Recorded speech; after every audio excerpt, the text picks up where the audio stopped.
Umaabot pa rin sa 480 pesos ang kilo ng liempo sa ilang pamilihan sa Metro Manila. Yan ay kahit March 10 pa nagpatupad ng maximum suggested retail price sa baboy. Sa Kamuning Market sa Quezon City, hirap ang mga retailer na sundin ang maximum SRP dahil nagmamahal ang baboy. Hindi po kaya talaga. Kasi po, mataas na naman.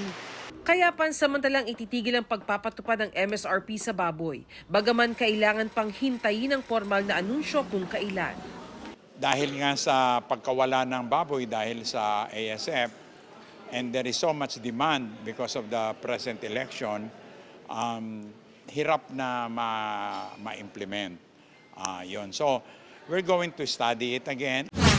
Ayon sa Department of Agriculture, manipis man ang supply ng local pork ngayon, napupunan naman daw ito ng imported na karne ng baboy. Tuloy-tuloy rin daw ang repopulation efforts ng pamahalaan. We have enough supply of pork.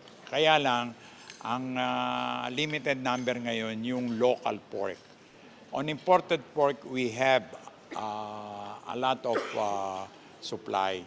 Tuloy rin ang DA sa pakikipagtulungan sa private sector para makapag-supply ng mas murang baboy sa mga palengke.